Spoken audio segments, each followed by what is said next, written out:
আমাদের মঙ্গল কি করে হবে? বলছে মঙ্গল আচরণ করলে মঙ্গল হবে।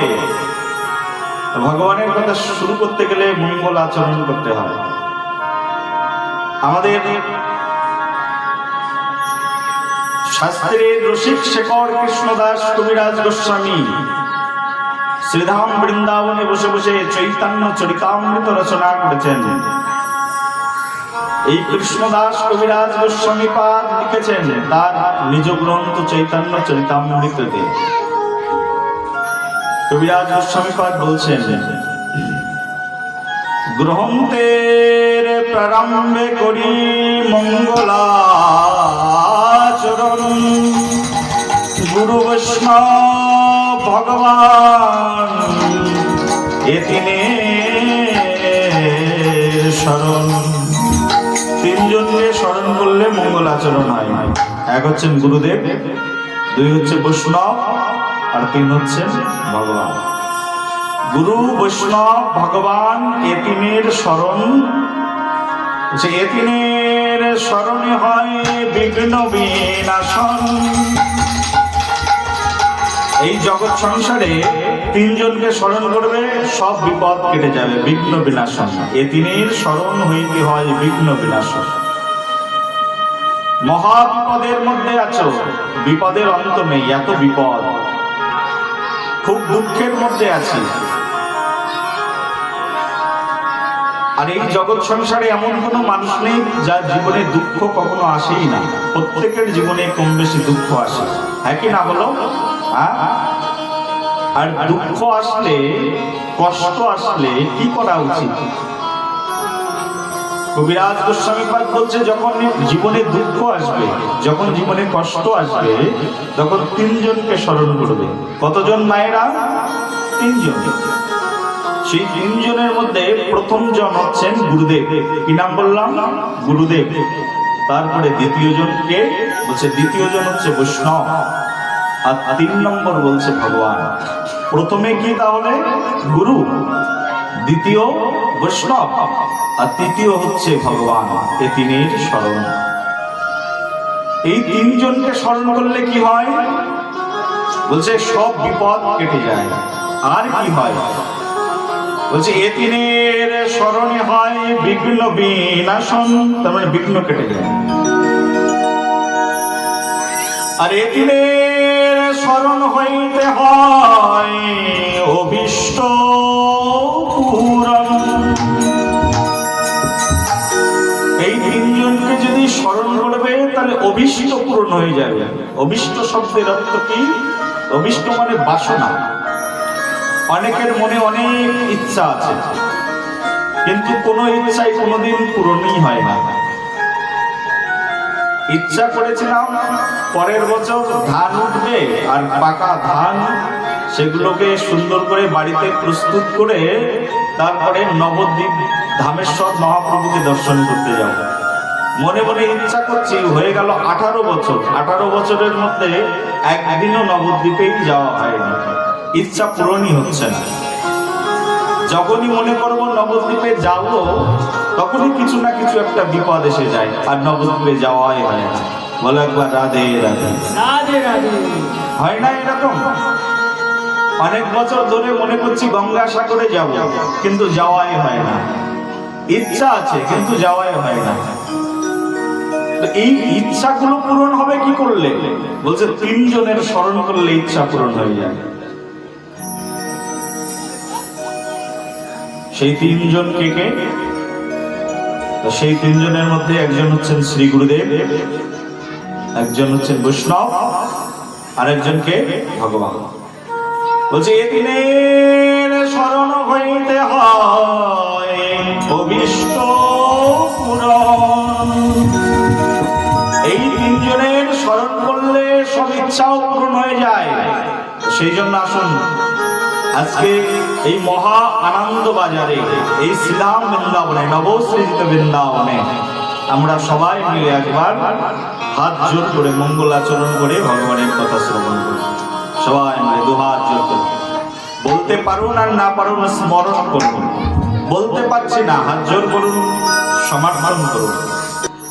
অনেক সময় আমরা অনেক কথা বলতে পারি না, বলতে পারি না তাই বলে এরকম নয় সমর্থন করব না এমনটি নয়, সমর্থন তো করতে পারি, একই বলো।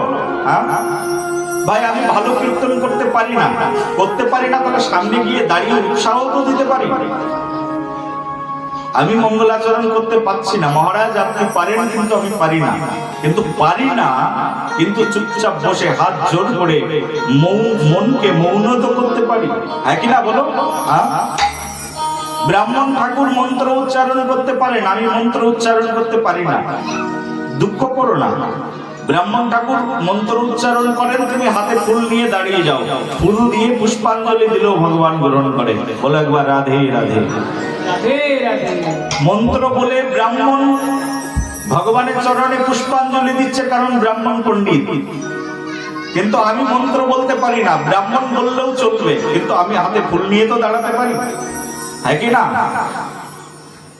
সেই জন্য মঙ্গলাচরণ আমরা জানি না, এত সংস্কৃত জানি না, কিন্তু হাত জোর তো করতে পারি। হাত জোর করে আসো সবাই, মৌনভাবে স্মরণ পূর্বক সবাই মঙ্গলাচরণে অংশগ্রহণ করি, সবাই দুহাত জোর করে। বন্দে अहं श्री गुरु श्रीयुतपद कमलं श्री गुरो वैष्णवमश्च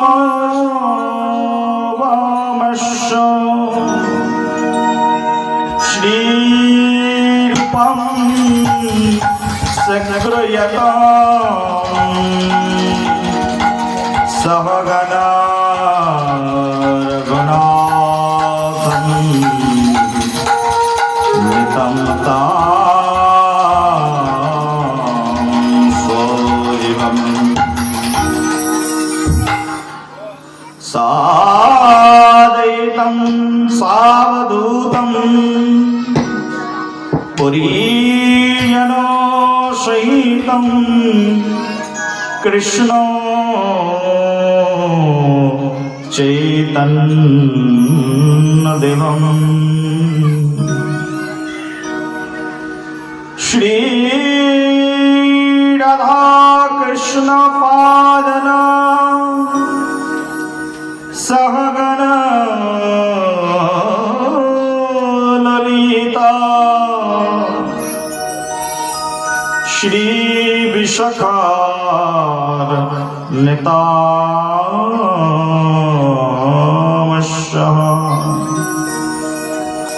तुलसी काननं यत्रो यत्रो पद्मावनानि च पुराण पठनं यत्रो तत्र सन्निहितो हरे तत्रैव गंगा यमुना च सिन्धु गोदावरी तत्र सरस्वती च सर्वाणि तीर्थानि वसन्ति यत्र यत्र च्युतोदर कथा प्रसंगः श्री गौरांग नित्यानंद श्री अद्वैत चंद्र गदाधर शिवासदि गौर भक्त वृंद हरे कृष्णा कृष्ण कृष्ण हरे हरे हरे राम राम राम हरे हरे। बोलो कृष्णचंद्र भगवान की, बोलो राधारमण लाल की, बोलो श्याम सुंदर गिरिधारी लाल की। सवाई उत्तर दिए जय जय श्री गुरु निताय गौर सीतानाथ प्रेमानंदे हरि हरि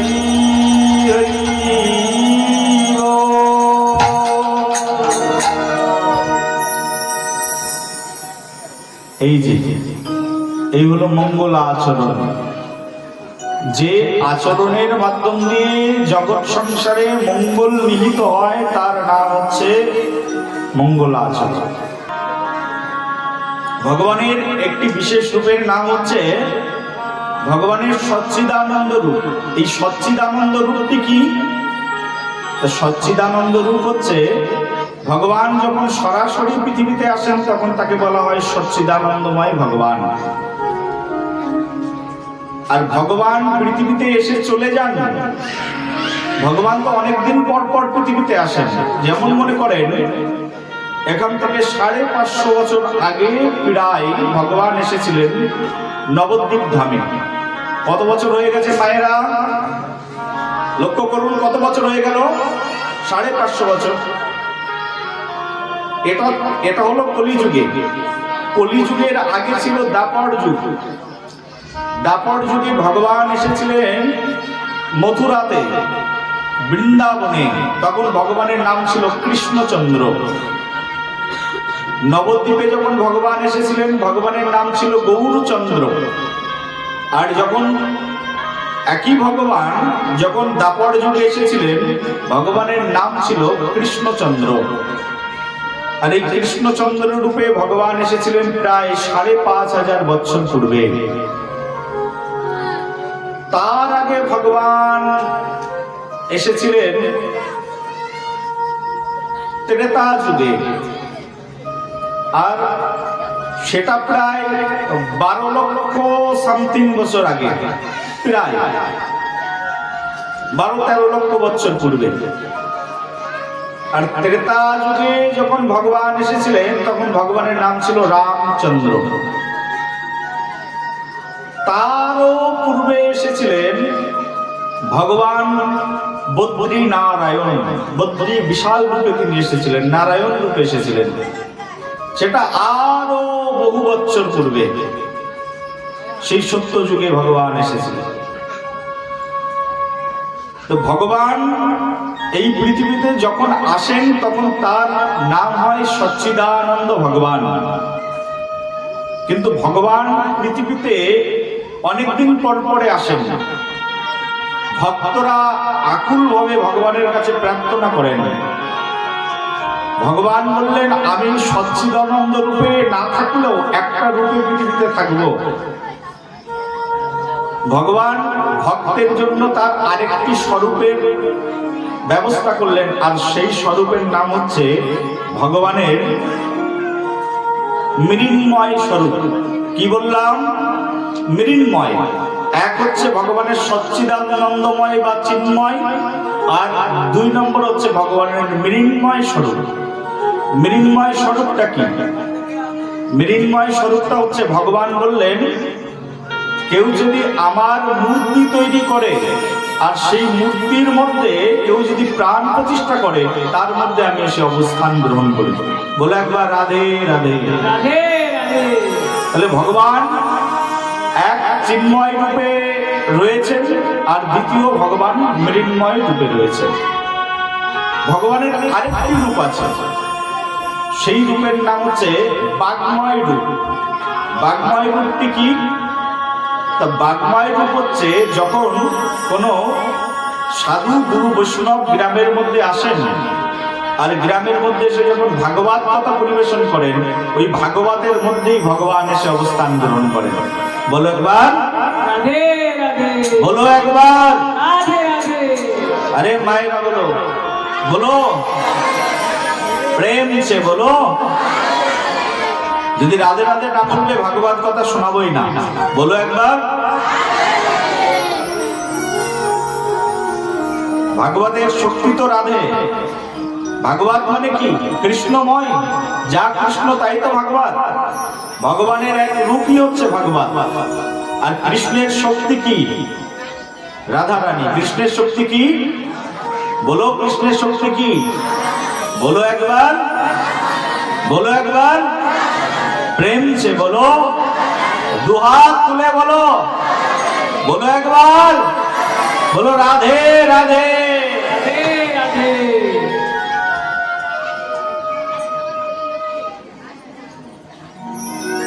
আমরা এই যে কৃষ্ণ কথা শুনছি, এখানেই স্বয়ং ভগবান এসে উপস্থিত হয়েছেন। যেখানে ভাগবত কথা হয় সেখানে স্বয়ং ভগবান এসে উপস্থিত হয়ে যায়। দেখো, ভগবান নিজে মুখে কথা দিয়েছেন, নাহাম তিষ্ঠামি বৈকুণ্ঠে যোগিনাম হৃদয়েন চ মদ্ভক্তো যত্র গায়ন্তে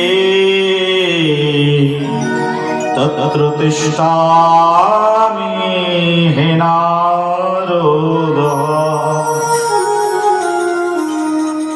ভগবান নিজের মুখ দিয়ে বলছে, নাহাম তিষ্ঠামি বৈকুণ্ঠে যোগিনাম হৃদয়েন চ।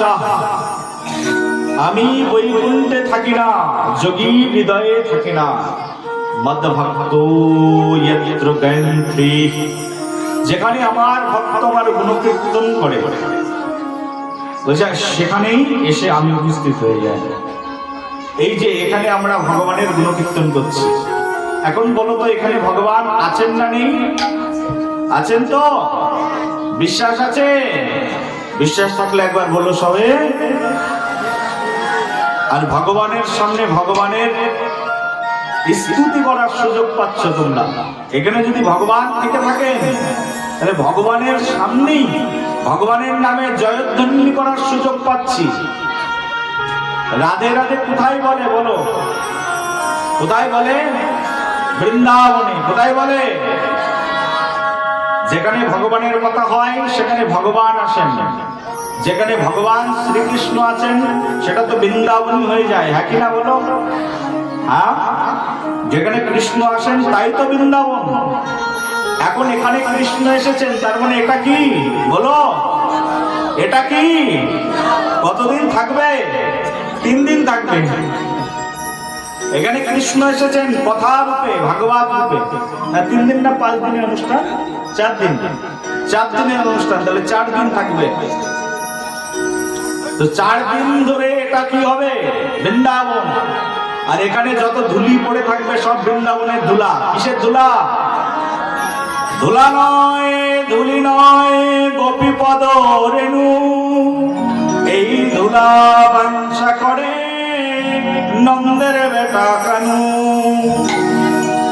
এখানে যে ধুলা পড়ে থাকবে এই অঙ্গনে, এই যে নবসৃজিত বৃন্দাবন, যেখানে ভাগবত কথা হয়, হরি কথা হয়, যেখানে হরির কীর্তন হয়, তাই বৃন্দাবন হয়ে যায়। আর এই বৃন্দাবনে যে ধুলা পড়ে থাকে সেই ধুলা কিসের ধুলা হয় বলো?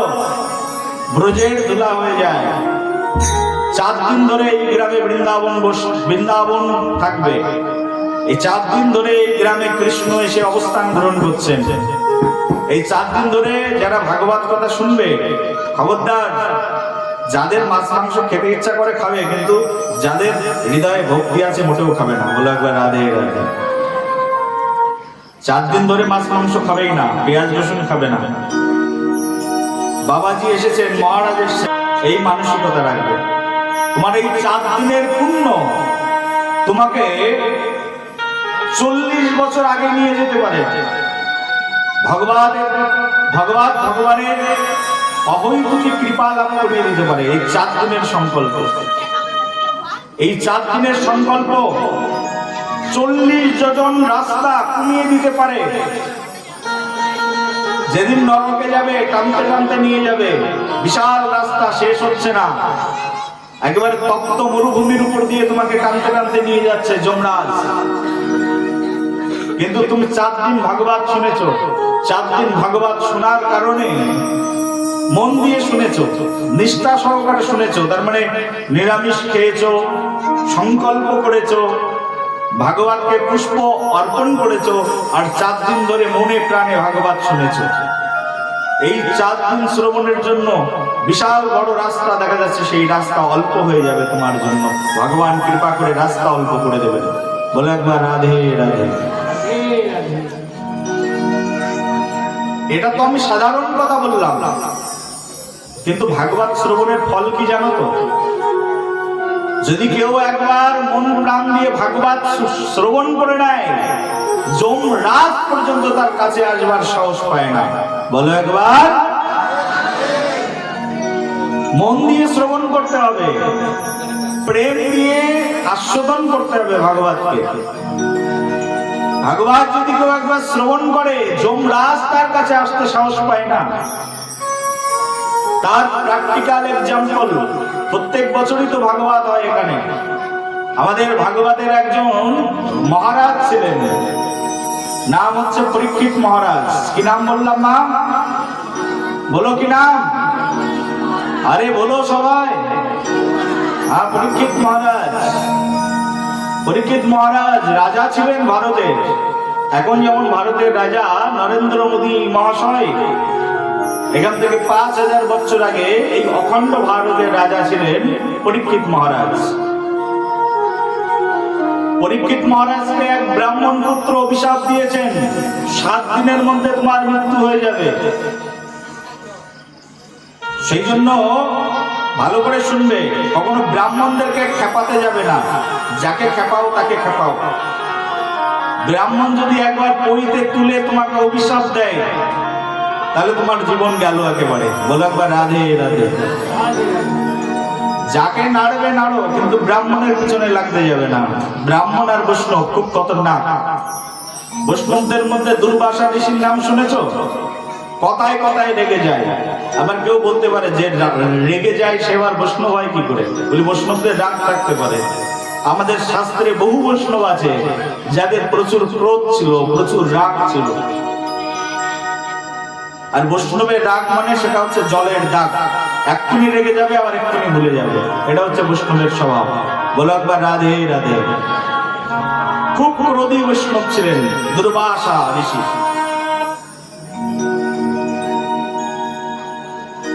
কথায় কথায় রেগে যেতেন।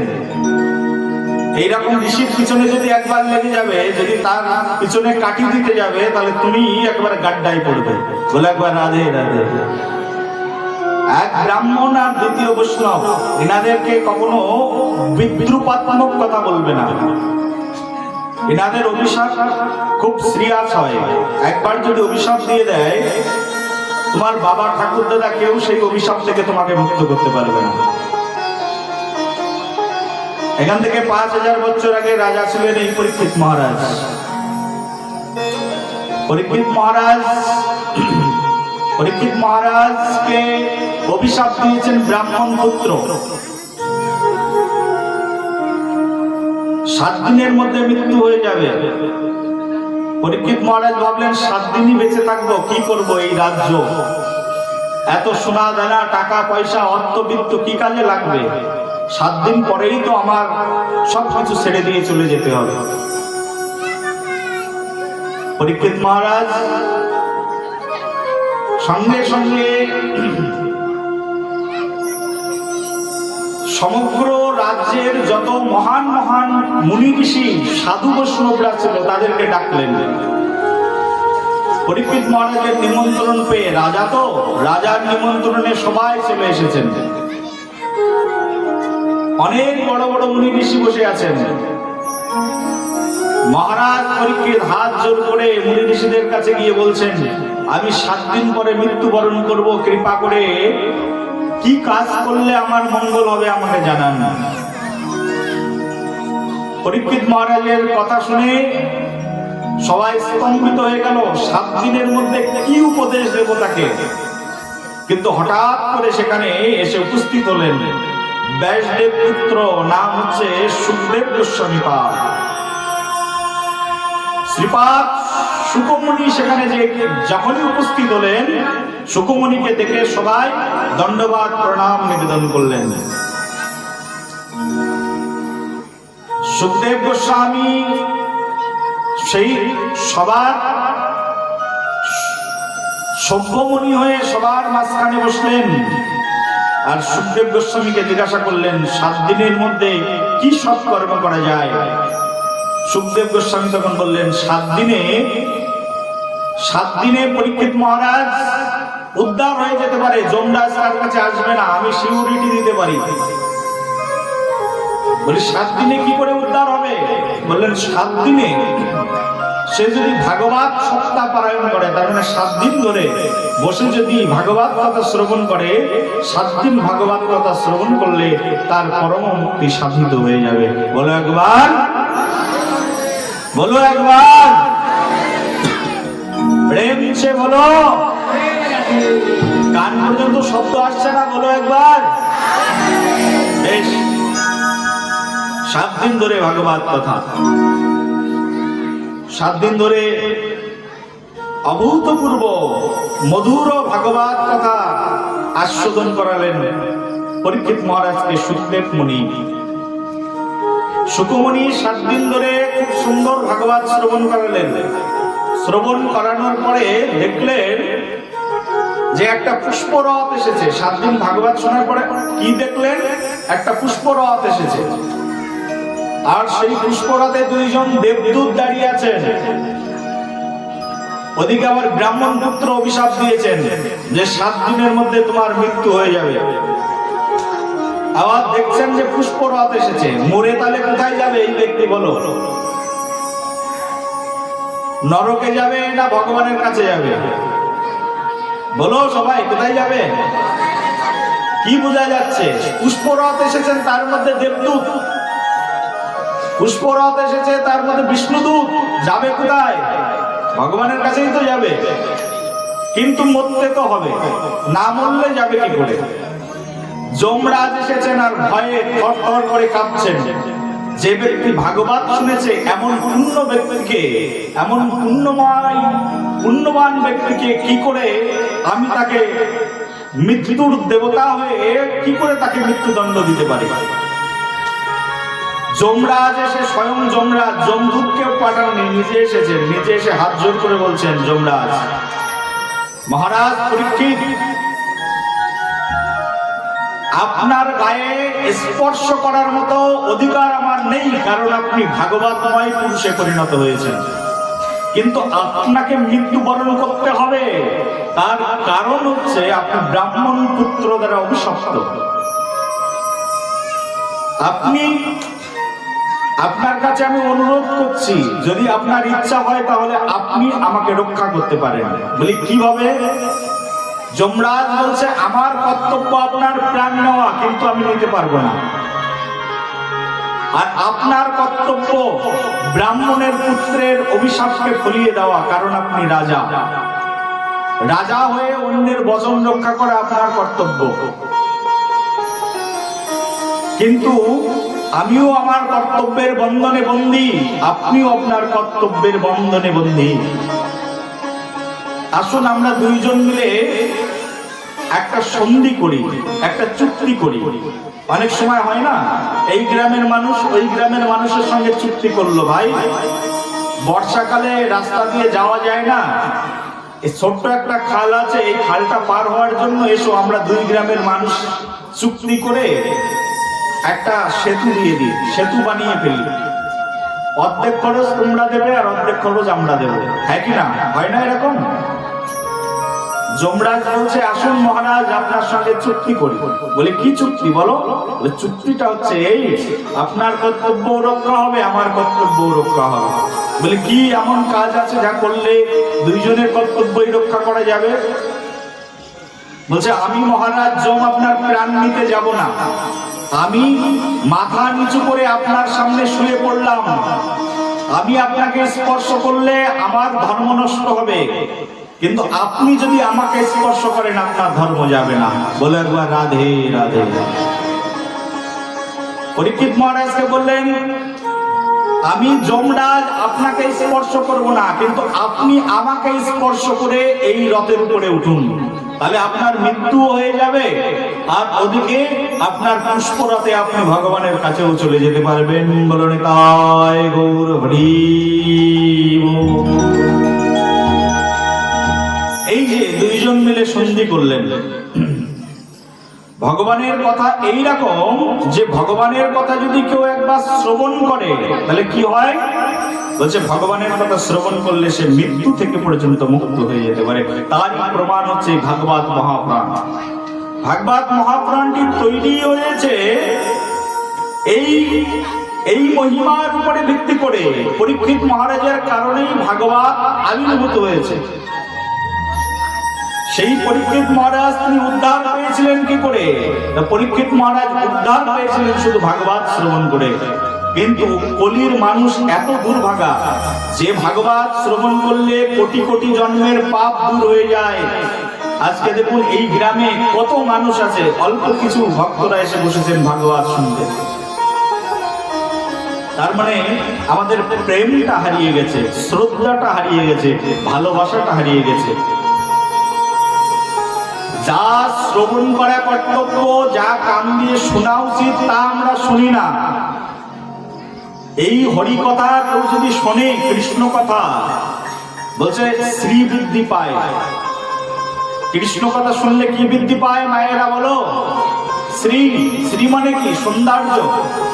যে নারীর সৌন্দর্য নেই, যাকে সবাই অবজ্ঞা করে, একবার এই ভাগবত আসরে এসে তিলক করে বসে বসে শুনবে, দেখবে তোমাকে অন্য মানুষ যারা তোমাকে অশ্রদ্ধা করতো তারাই দেখবে তোমাকে শ্রদ্ধা করবে। বলো একবার রাধে রাধে, বলো একবার।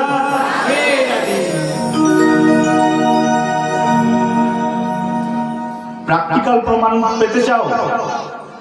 যদি প্র্যাকটিক্যাল প্রমাণ পেতে চাও প্রতিদিন আসবে, আর যেখানে ভাগবত কথা হবে সেখানে যাবে, দেখবে তুমি প্র্যাকটিক্যাল প্রমাণ পেয়ে যাবে।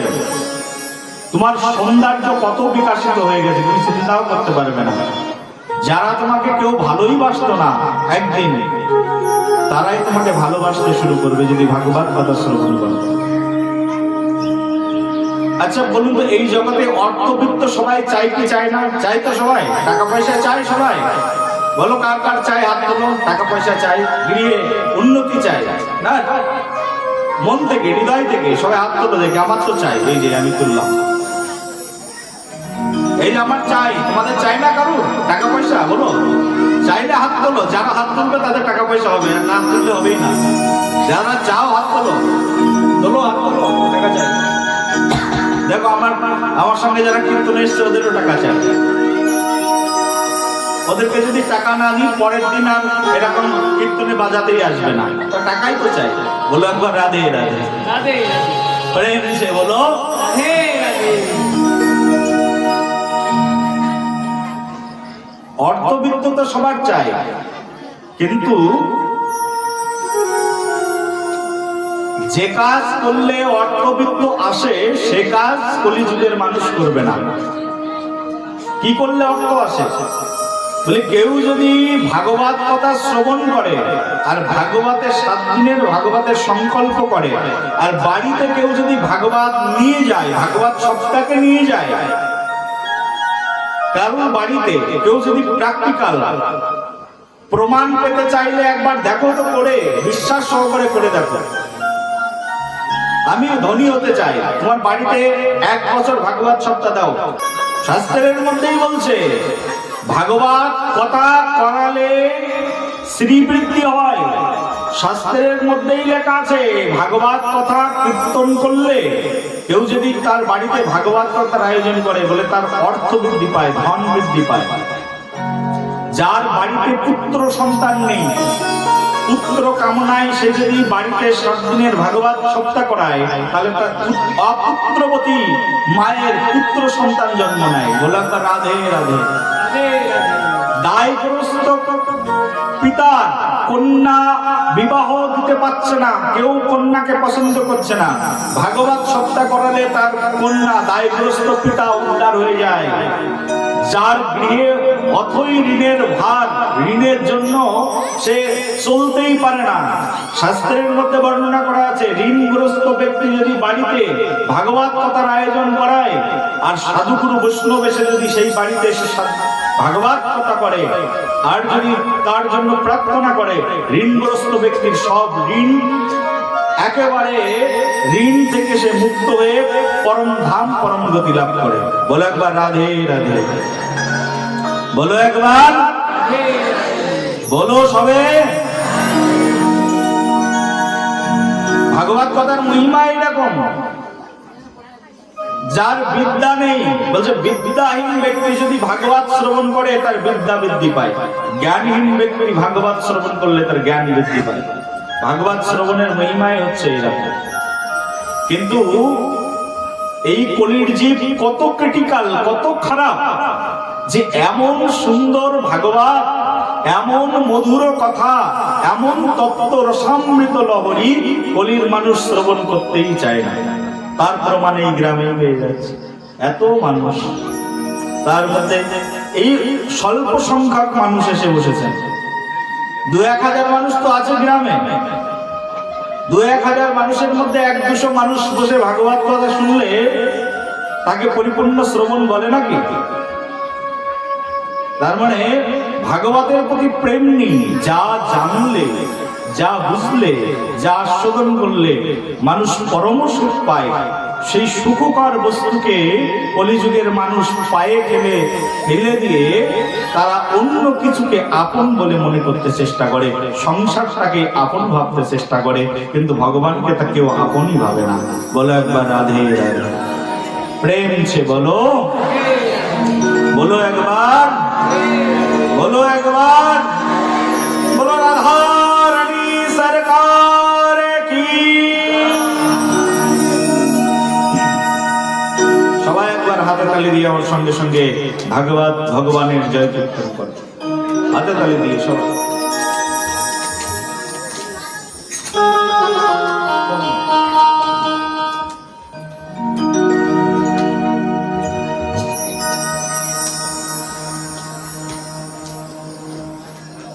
জয় গিরিধারী কুঞ্জ বিহারী,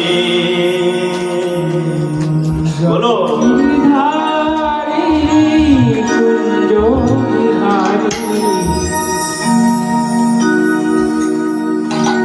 মায়েরা বলবে নাকি? বলো কার জয় দিচ্ছি? গিরিধারী, তার মানে যিনি হাতে ধারণ করে আছেন গিরি পর্বত। জয় গিরিধারী কুঞ্জ বিহারী, জয় গিরিধারী কুঞ্জ বিহারী। হৃদ মন্দিরে জাগো মাধব মুরারি, হৃদ মন্দিরে জাগো মাধব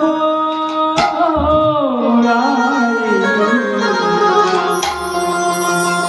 জয় গিরিধারী কুঞ্জ বিহারী। কার জয় দিচ্ছি বলো? গিরিধারী। গিরিধারীকে চেনো? যিনি বৃন্দাবনে এক অঙ্গুলির উপরে গিরি গোবর্ধন পর্বতকে ধারণ করেছিলেন, তার নাম হচ্ছে গিরিধারী। এক আঙ্গুলের উপরে ধারণ করেছিলেন একটা বিশাল পর্বতকে। যিনি গিরিকে ধারণ করে আছেন তার নাম গিরিধারী।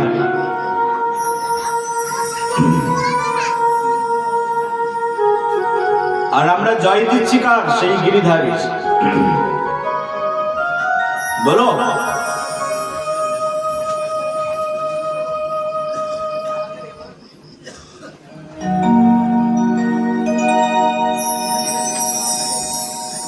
জয় গিরিধারী কুঞ্জ বিহারে, জয় গিরিধারী কুঞ্জ বিহারী। হৃদ মন্দিরে জাগ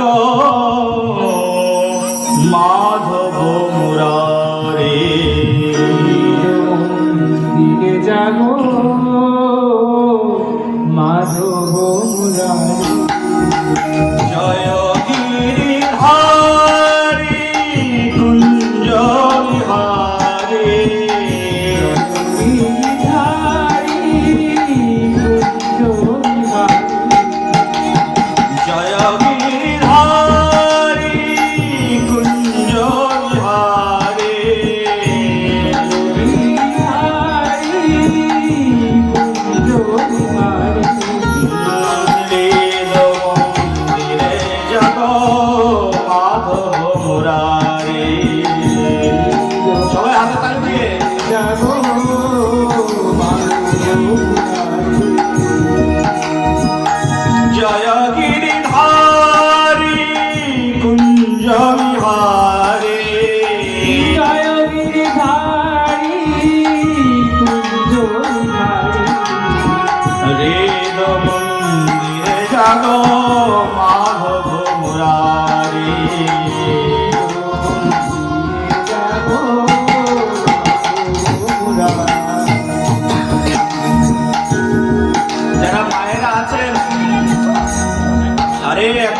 হাতে তালি দিয়ে বলুন, বলতে না পারেন চেষ্টা তো করুন।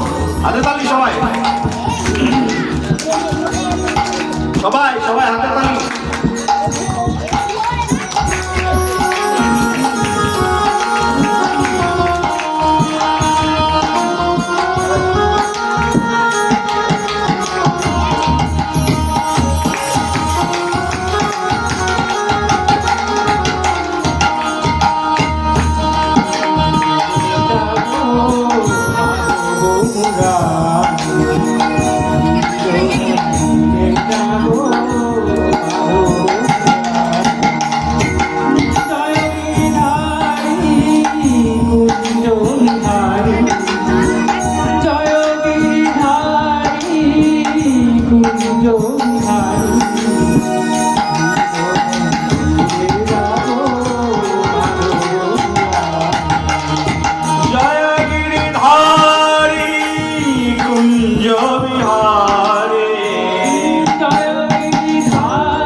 गिरिधारी लाल की, श्याम सुंदर प्रभु की, मदन मोहन सुंदर की जय। जय श्री गुरु निताय गौर शितानाथ प्रेमानंदे।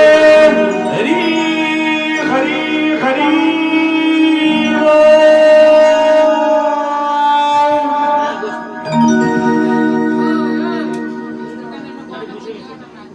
একবার রাধে রাধে, বলো সবে রাধে রাধে। শাস্ত্রের মধ্যে বর্ণনা করা আছে এই যে কলিযুগ,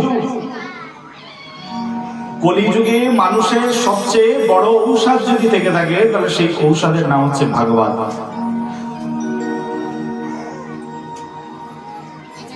দেখো এই কলিযুগে মানুষ, এমন কোন মানুষ নেই যে ঔষধ খায় না। আর কলিযুগে এটাই অভিশাপ, কলিযুগে মানুষকে ঔষধ খেয়ে বেঁচে থাকতে হবে। বলো একবার, বলো। কলিযুগের মানুষ যদি ঔষধ না খায় বেঁচে থাকতে পারবে না, কলিযুগের মানুষকে ঔষধ খেতেই হবে। বলছি কলিযুগের মানুষের সবচেয়ে বড় ঔষধ কি? বলছে কলিযুগের মানুষের যদি কোনো বড় ঔষধ থাকে সেই ঔষধের নাম হচ্ছে ভাগবত ঔষধ।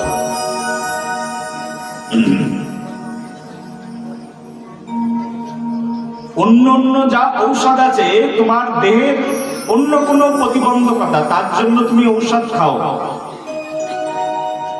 তুমি একটা রোগ সারাতে যাবে। বর্তমান যুগের ডাক্তাররা এমন পাওয়ারফুল ঔষধ দেয়, মেডিসিন দেয়, একটা মেডিসিন খাবে একটা রোগ সেরে যাবে, তো আরেকটা রোগ তোমার জীবনে চলে আসবে। মেডিসিনের প্রভাব হচ্ছে এইরকম কলিযুগে। কিন্তু শোনো, এই কলিযুগের কোন মানুষ যদি এই ভাগবত রূপ ঔষধ প্রতিদিন সেবন করে, বলছে এই রোগ, এই ঔষধ সেবন করলে মানুষের কোন ধরনের রোগ থাকে না, সব রোগ থেকে মুক্ত হয়ে যায়, সে সব দিক থেকে নিরোগ হয়ে যায়। অন্য ঔষধের সাইড ইফেক্ট আছে, কিন্তু ভাগবত রূপ ঔষধের কোনো সাইড ইফেক্টই নেই। বলো একবার রাধে রাধে। প্রতিদিন যদি কেউ ভাগবত কথা শ্রবণ করে, বলছে এই জগতের কোন রোগ তাকে স্পর্শ করতে পারবে না, এবং অন্তিমে, অন্তিম মানে শেষের দিন, শেষের দিনে তিনি পরমধাম লাভ করবেন। বলো একবার রাধে রাধে। বলো সবে।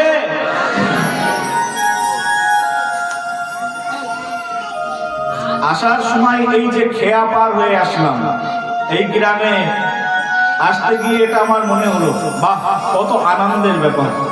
খেয়া পার, এর চেয়ে জীবনে বড় কিছু আর হতে পারে না। খেয়া পারের মতো বড় পার এই জগৎ সংসারে আর কিছু নেই। খেয়া পার হওয়ার সময় আমার একবার মনে হয়েছে, আজকে খেয়া পার হয়ে উকিল বাবুর গ্রামে ভাগবত কথা বলতে যাচ্ছি। আমার জীবনে আর একদিন খেয়া পার হতে হবে, আর এই গ্রামে ভাগবত পাঠ করতে আসি আর না আসি, এবার তো খেয়া পার হয়ে যাচ্ছি, কিন্তু জীবনে আর একবার আমাকে খেয়া পার হতে হবেই। আমরা অনেক নদী পার হয়ে যাই, কিন্তু এমন একদিন আসবে যেদিন আমাদের সম্মুখে আসবে একটা বিশাল নদী, যে নদীর নাম হবে ভব নদী। এ তো একটা ছোট্ট নদী, পার হয়ে আমরা এপার থেকে ওপারে যেতে পারি।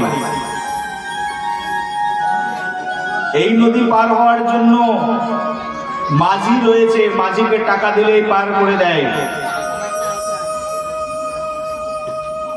আজকে এই গ্রামে এসেছি খেয়া পার হয়ে, আমার টাকাটা আমাদের উকিল বাবু দিয়ে দিয়েছেন, মাঝি কিন্তু টাকাই চাইনি। বলে একবার রাধে রাধে। খেয়া পার হয়ে এখানে এসেছি, আমার সঙ্গে আমার দলবল সঙ্গীরা এসেছেন, মাঝি কিন্তু টাকা নেননি, কারণ টাকাটা উকিল বাবুই দিয়ে দিয়েছেন। কিন্তু যেদিন শেষের দিন আসবে আর এই পৃথিবীর সব লীলা সাঙ্গ করে যেদিন আমি ওইখানে চলে যাব, সেই পারে চলে যাব, সেদিন তো আমার উকিল বাবু আর থাকবেন না আমার সঙ্গে। বলো একবার রাধে। রাধে রাধে। সেদিন কিন্তু উকিল বাবু আর আমার সঙ্গে থাকবেন না।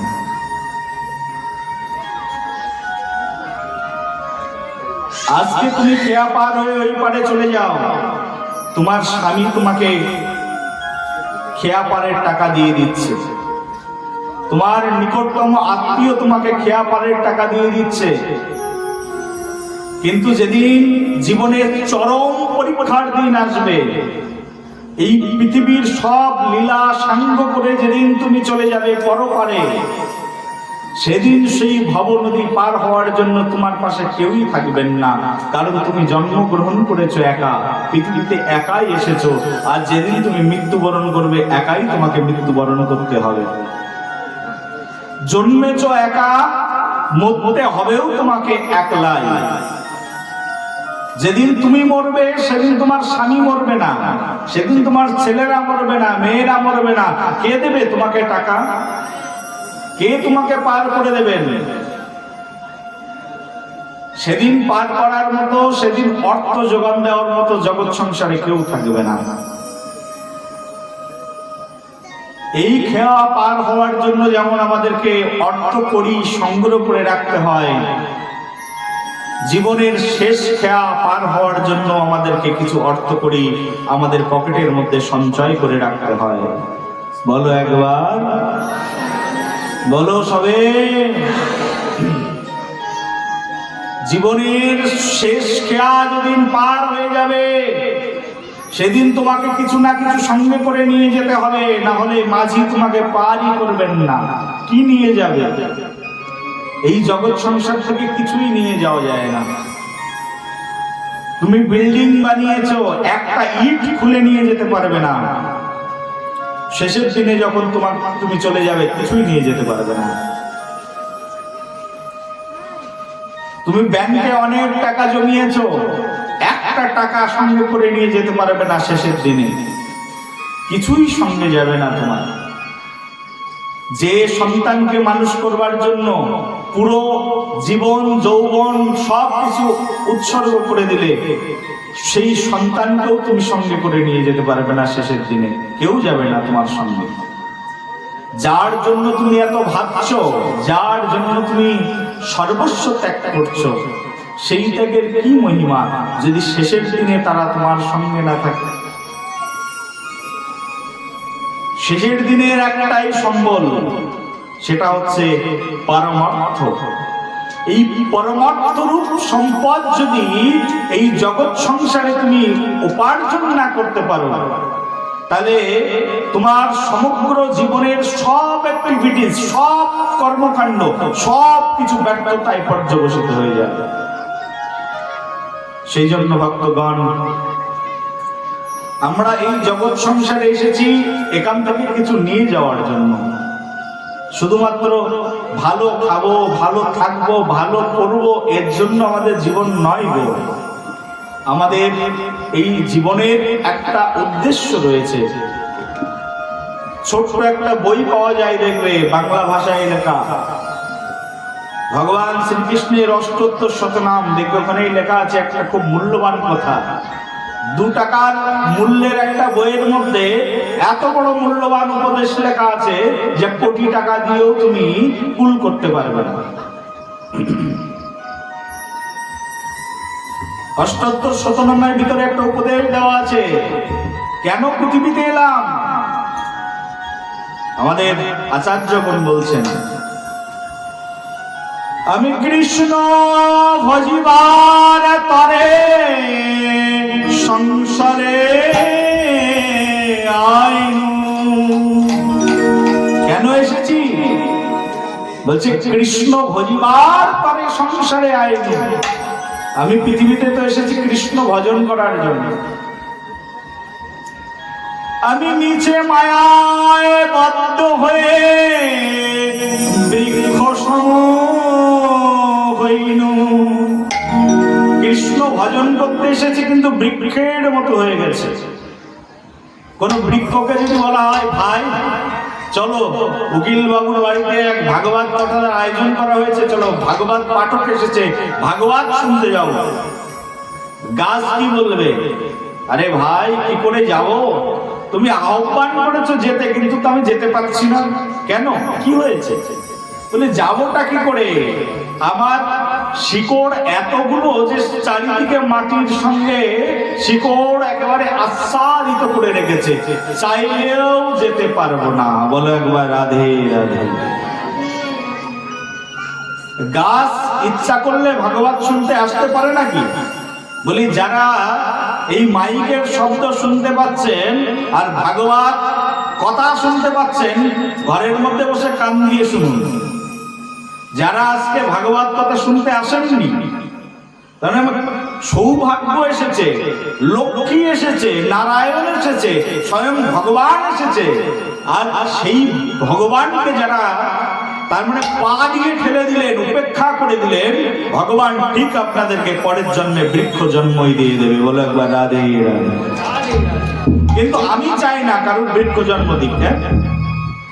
যারা যারা ভাগবত শুনতে আসছেন না, ভাগবত শুনছেন না, কি হবে? ভগবান শাস্ত্রের মধ্যে বলছেন, কৃষ্ণ ভজিবার তরে সংসারেতে আইনু। আমি তো কৃষ্ণ ভজার জন্য এসেছি, আর যেখানে আসলে কৃষ্ণ ভজন হবে সেখানে আসছি না, তাহলে তো তার বৃক্ষ জন্মই হয়ে যাবে। বৃক্ষ জন্ম কেউ তার রোধ করতে পারবে না, তার আরেকটা জন্ম বৃক্ষ জন্ম তার জন্য প্রতীক্ষা করছে। যে আহ্বান পাওয়ার পরেও বাড়িতে বৃথা সময় নষ্ট করে, কারণ অত্যাধিক পরিমাণে অসুস্থ ব্যক্তি হেঁটে আসতে পারছেন না, তার ব্যাপারটা আলাদা, কিন্তু তাকে হৃদয় থেকে ছটফটানি করা উচিত। আহারে এমন মধুর ভাগবত হচ্ছে কিন্তু আমি যেতে পারলাম না, তার হৃদয়টা ছটফট করা উচিত। কিন্তু জেনে শুনে যিনি ভাগবত শুনতে আসছেন না, নিশ্চিত জেনে রাখুন আপনার জন্য বৃক্ষ জন্ম অপেক্ষা করছে। আমাদের জন্ম একবার হয় না। ভগবদ গীতায় ভগবান বলছেন, বহুনি ব্যতীতানি জন্মানি তব চয়ার্জুনা। বলছে এই জগৎ সংসারে আমার তোমার বহুবার জন্ম হয়। জগৎ সংসারটা হচ্ছে জন্মগ্রহণের জন্য। এই সংসার ভগবান তৈরি করেছেন জন্ম দেবেন আর মৃত্যু দেবেন এর জন্য। জন্মালেই মৃত্যু হবে, যেই জন্মাবে তাকেই মৃত্যুবরণ করতে হবে। এই সংসারের মধ্যে যিনি জন্মেছেন তাকে মৃত্যু অবশ্যই বরণ করতে হবে। আপনি যদি কৃষ্ণ কথা না শোনেন, আপনাকে অন্য জন্মে চলে যেতে হবে। যিনি কৃষ্ণ ভক্তি করে না, ভগবান ফাইনাল একটা সুযোগ দিয়েছেন সবার জন্য। এই ফাইনাল অপরচুনিটিস যদি আপনি ইউজ না করেন, ভগবান আপনাকে আর কোনো সুযোগ দেবে না। মানব জন্ম মানে সুযোগ, কৃষ্ণ ভজনের সুযোগ।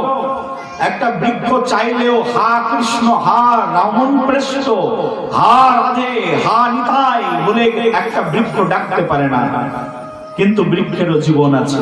বলে একবার রাধে রাধে। একটা কুকুরের বাচ্চা ইচ্ছা করলে হা কৃষ্ণ, হা গোবিন্দ, হা রাধে বলে ক্রন্দন করতে পারে না। একটা গরু ইচ্ছা করলেও হে কৃষ্ণ, হে গোবিন্দ বলে ডাকতে পারে না, কীর্তনের সঙ্গে নাচতে পারে না। কিন্তু মানব জন্ম আমরা পেয়েছি কৃষ্ণ ভজন করবার জন্য, কৃষ্ণ নাম বলতে পারি আমরা এই মানব জন্মে, কৃষ্ণের গুণগান করতে পারি আমরা এই মানব জন্মে, কৃষ্ণের চরণে, ভাগবতের চরণে একটু পুষ্প নিয়ে অর্পণ করে দিতে পারি মানব জন্মে। এই মানব জন্মে পা পেয়েছি, পা দিয়ে আমরা তীর্থ ভ্রমণে যেতে পারি, বৃন্দাবনে যেতে পারি, গঙ্গা সাগরে যেতে পারি, নবদ্বীপে যেতে পারি। কিন্তু একটা গরু, একটা ছাগল, ইচ্ছা করলে একটা হাঁস, একটা মুরগি, তাদেরও প্রাণ আছে, কিন্তু ইচ্ছা করলে তারা তীর্থ ভ্রমণ করতে পারে না। এমন দুর্লভ মানব জন্ম পেয়েছি, কিন্তু দুর্লভ মানব জন্ম পেয়ে কি হবে? ভজন সাধনই করলাম না। বলে একবার রাধে রাধে বলো, প্রেম সে বলো। এমন দুর্লভ জন্ম পেয়ে আমাদের কর্তব্য কি? তো বলছে এমন দুর্লভ জন্ম পেয়ে আমাদের একমাত্র কর্তব্য শ্রীহরির ভজন করা, শ্রীহরিকে ডাকা, শ্রীহরির নাম কীর্তন করা। যদি শ্রীহরির নাম কীর্তন না করলাম, যদি ভজন সাধন না করলাম, আমার জীবন ব্যর্থ হয়ে যাবে। আর এই ভগবানকে ভজন করার পদ্ধতি যে গ্রন্থের মধ্যে আলোচনা করা রয়েছে তার নাম হচ্ছে নারদীয় ভক্তি সূত্র। এত সময় ধরে আমরা এই ভাগবতের ভূমিকা রচনা করলাম, এখন থেকে শুনবো এই নারদীয় ভক্তি সূত্র, কি করে ভগবানের ভক্তি করা যায়। বলো একবার রাধে রাধে। ভগবানকে ভক্তি কি করে করতে হয় বলছে, ভগবানকে ভক্তি করবার জন্য 64টি অঙ্গ। ভালো করে শুনবেন মায়েরা, কতটি অঙ্গ? ভগবানকে ভজন করবার অঙ্গ হচ্ছে 64টা। 64 ভাবে ভগবানের ভজন হয়, 64 ভাবে ভগবানের ভজন। তার মধ্যে প্রথম সিঁড়ি, তার মানে একটা সিঁড়ি, দুটো সিঁড়ি, তিনটে সিঁড়ি, এইভাবে 64টি সিঁড়িতে গেলে তারপরে তার ভজন কমপ্লিট হয়। কটা সিঁড়ি বলো? 64টি সিঁড়ি। আর এটি বর্ণনা করেছেন আমাদের শ্রীপাদ রূপ গোস্বামী। 6 জন গোসাই আছে আমাদের বৃন্দাবনের, 6 গোসাই। কত গোসাই মায়েরা বলো, মুখস্থ করো, কত গোসাই? কত গোসাই বলো? আরে বলো মুখ দিয়ে। 6 জন গোসাই। বলি এই 6 গোসাই যবে ব্রজে কইল বাস, আমার রাধা কৃষ্ণের নিত্য লীলার করিলেন প্রকাশ। 6 জন গোসাই। আর এই 6 জন গোসাই মিলে সমগ্র জগতে ভগবানের নাম মহিমাকে প্রচার করেছেন। এই 6 গোসাই যবে ব্রজে করিলেন বাস, রাধা কৃষ্ণের নিত্য লীলার করিলেন প্রকাশ। রাধা কৃষ্ণের যে নিত্য লীলা এই 6 জন গোসাই মিলে জগৎ সংসারে সবাইকে জানিয়েছেন। আর সেই 6 গোসাইয়ের মধ্যে এক গোসাই, সেই গোসাইয়ের নাম হচ্ছে শ্রীপাদ রূপ গোস্বামী। কি নাম বললাম? শ্রীপাদ রূপ গোস্বামী। সেই 6 জন গোস্বামীর নাম যদি মুখস্থ করতে চান 1 মিনিটে মুখস্থ হয়ে যাবে। সবাই আমার সঙ্গে সঙ্গে বলুন, মুখস্থ হয়ে যাবে। বলুন জয় রূপ, বলুন জয় রূপ। আরে বলো জয় রূপ, সবাই বলো। আরে গানে গানে বলো তাহলে। বলি জয় রূপ সনাতন ভট্ট রঘুনাথ, বলো জয় রূপ সনাতন ভট্ট রঘুনাথ, জয় রূপ সনাতন। আর শ্রীজীব গোপাল ভট্ট দাস রঘুনাথ। জয় রূপ, জয় রূপ, জয় রূপ। কি বললাম? ভালো করে শুনুন। জয় রূপ, রূপ গোস্বামী। জয় রূপ সনাতন, কি বললাম? 2 জনের নাম বললাম, জয় রূপ সনাতন ভট্ট রঘুনাথ, শ্রীজীব গোপাল ভট্ট দাস রঘুনাথ। মুখস্থ হলো কিনা? আবার জয় রূপ সনাতন ভট্ট রঘুনাথ। এবারে শ্রীজীব, বলি শ্রীজীব গোপাল ভট্ট দাস রঘুনাথ, বলি শ্রীজীব গোপাল ভট্ট দাস রঘুনাথ। জয় রূপ সনাতন ভট্ট রঘুনাথ। বলো সবাই, আরে বলো, হাতে তালি দিয়ে মুখস্থ করো। জয় রূপ সনাতন ভট্ট রঘুনাথ, আর শ্রীজীব গোপাল ভট্ট দাস রঘুনাথ। বলি এই 6 গোসাইয়ের করি চরণ বন্দন, চরণ বন্দন। আমি এই 6 গোসাইয়ের করি চরণ বন্দন, আর যাহা হইতে বিঘ্ন না সবিষ্ট পূরণ। সব বিপদ কেটে যাবে। বলি যাহা হইতে বিঘ্ন না সবিষ্ট পূরণ, যাহা হইতে। 6 জন গোসাই। ছয়জন গোসাইয়ের বন্দনা করলে সব বিপদ কেটে যায়। কয়জন গোসাই? কি কি নাম? জয়রূপ, রূপ গোস্বামী, জয়রূপ সনাতন, ভট্ট রঘুনাথ, ভট্ট রঘুনাথ। তারপরে বলছে শ্রীজীব, শ্রীজীব গোস্বামী, শ্রীজীব। তারপরে হচ্ছে গোপাল ভট্ট, গোপাল ভট্ট গোস্বামী। আর একজনের নাম হচ্ছে দাস রঘুনাথ। কি নাম? দাস রঘুনাথ। এই যে জয়রূপ সনাতন ভট্ট রঘুনাথ, আর শ্রীজীব গোপাল ভট্ট দাস রঘুনাথ। বলি এই ছয় গোসাইয়ের করি চরণ বন্দন। বলি এই ছয় গোসাইয়ের করি চরণ বন্দন।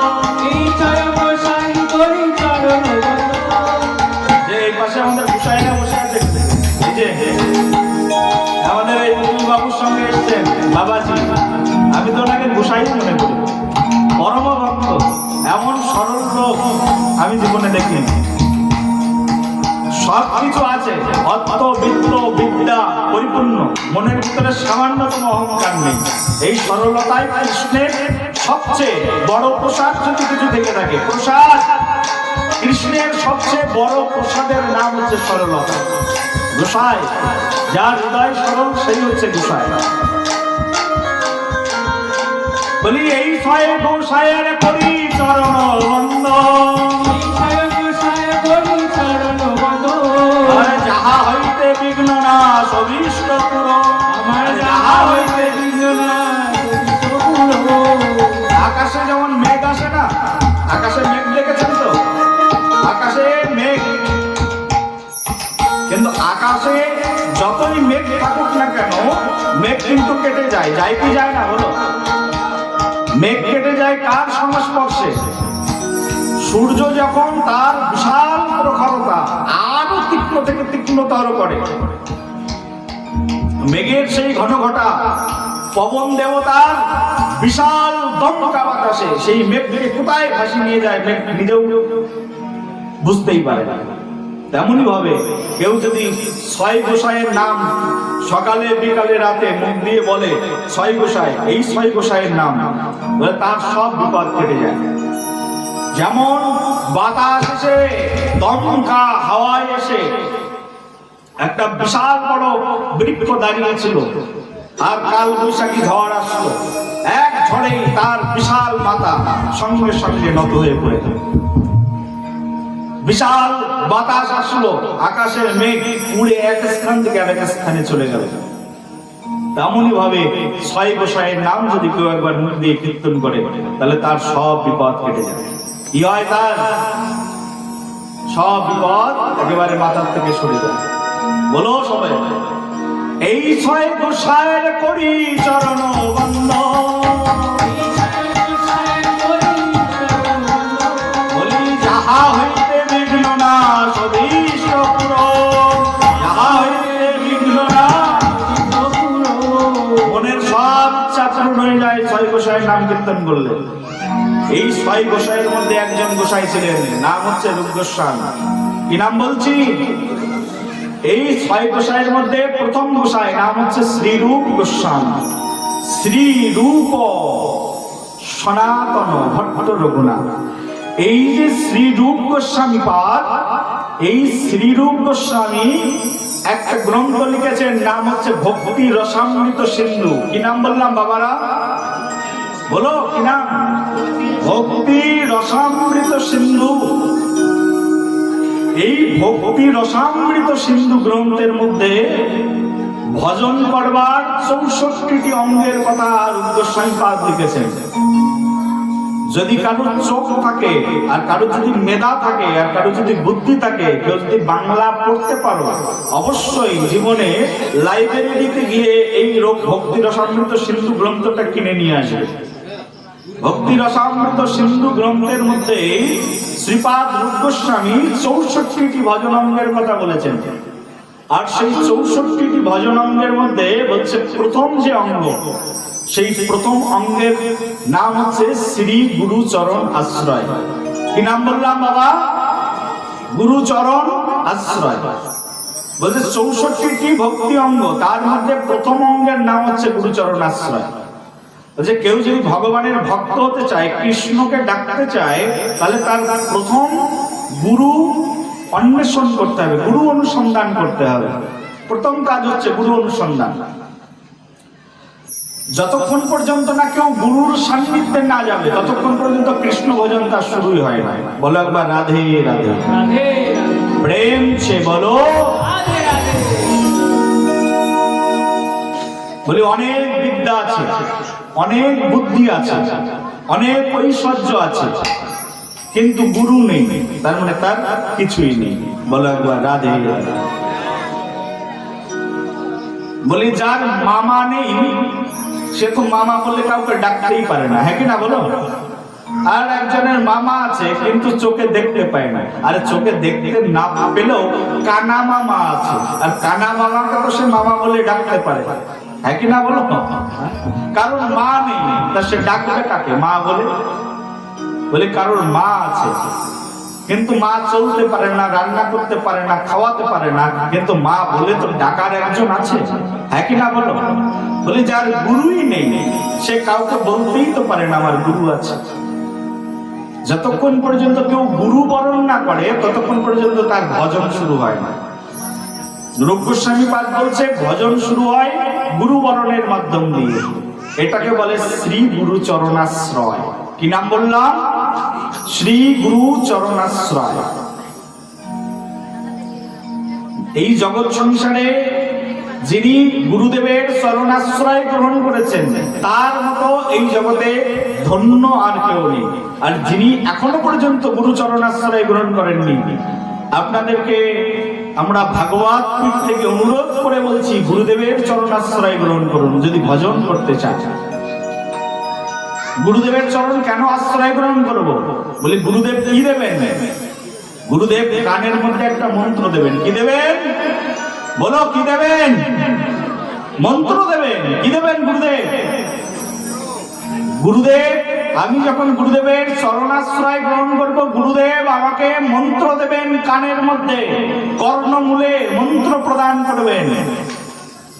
বলি সেই মন্ত্র কি করব? বলি ভগবানকে ডাকতে গেলে ওই গুরুর দেওয়া মন্ত্রই শুধু ভগবানকে ডাকা যায়। বলো একবার রাধে রাধে। রাধে রাধে। প্রেম সে বলো, বলো একবার। আরে দুহাত তুলে বলো, আরে বলো, না হলে ছেড়ে দেবো ভাগবত। জোরে বলো, আরো জোরে। বেশ বেশ। গুরুদেবের মন্ত্রেই একমাত্র ভজন হয়। এই যে এখন আমাদের এই পূজারী গৌর হরি দাদা এই যে ভোগ লাগাতে গেছেন, বলি ভোগ লাগাবে কি করে? এই বইপত্রে যা মন্ত্র আছে এইসব মন্ত্রে ভোগ লাগে না। ভোগ লাগাতে গেলে, ভগবানকে খাওয়াতে গেলে গুরুদেবের দেওয়া মন্ত্র, যা গুরুদেব কানে দিয়েছিলেন ওই মন্ত্র বলে ভগবানকে ভোগ লাগাতে হয়, ভোগ নিবেদন করতে হয়। বলো একবার। বইপত্রের লেখা কোন মন্ত্রে ভগবানকে নিবেদন করা যায় না। ভগবানকে তুমি যদি নিবেদন করতে চাও কিছু, জাস্ট একটা তুলসীর পাতা, কিছু দিতে হবে না, অনেক কিছু রান্না করে রাজভোগ রান্না করে দিতে হবে না। একটু শাক শুক্তো রান্না করেও যদি ভগবানকে ভোগ লাগাও, একটা তুলসীর পাতা অবশ্যই তার উপরে দিতে হবে। তুলসীর পাতা, এক গ্লাস জল, আর মন্ত্রটা কি? যে মন্ত্র গুরুদেব আমার কর্ণমূলে দিয়েছেন ওই মন্ত্র বলে ভগবানকে ভোগ নিবেদন করতে হবে। আর কোন মন্ত্রে ভগবানের ভোগ নিবেদন হয় না। বলো একবার। গুরু কেন গ্রহণ করব? বলে ভগবান তোমাকে ভোগ নিবেদন করার জন্য, ভজন করার জন্য। সেই জন্য যারা গুরু এখনো গ্রহণ করেননি, গুরু গ্রহণ করে নিন। শাস্ত্রে বলছে একজন সৎ গুরুদেব গ্রহণ করো। আর যদি কেউ একবার শ্রী গুরুদেবের চরণ আশ্রয় গ্রহণ করেন, তাহলে গুরুদেব আপনাকে ভজন উপদেশ দেবেন। কি উপদেশ দেবেন? ভজন উপদেশ। ভজন উপদেশ এই জগৎ সংসারে যিনি দিতে পারেন তিনি হচ্ছেন শ্রী গুরুদেব। সেই জন্য আমাদের শাস্ত্রকার বিশ্বনাথ চক্রবর্তী ঠাকুর বলছেন, সাক্ষাদরিতেন সমস্ত শাস্ত্রে ঋক্তস্ততা ভাবত এব সদ্ধি কিন্তু প্রভুর্য প্রিয় এব তস্য বন্দে গুরু শ্রী চরণার বৃন্দম। বন্দে গুরু শ্রী চরণার বৃন্দম। বন্দে গুরু শ্রী চরণার বৃন্দম। একমাত্র গুরুদেবের চরণ আশ্রয় ছাড়া ভজনের আর কোনো মাধ্যম নেই। আর গোস্বামীপাদি ভজনের কথা ব্যাখ্যা করেছেন। আর এই ভজনের সূত্র, ভক্তির যে সূত্র, ভক্তি গুরুদেবের চরণ থেকে আসে। ভক্তি কার চরণ থেকে আসে মায়েরা বলো, বলো কার চরণ থেকে? বলে ভগবানের পূজা করলে ভক্তি লাভ হয় না, কিন্তু সাধু গুরু বৈষ্ণবের পূজা করলে ভক্তি লাভ হয়ে যায়। বলে একবার রাধে রাধে। প্রমাণ কোথায়? প্রমাণ নরোত্তম দাস ঠাকুর মহাশয় বলছেন,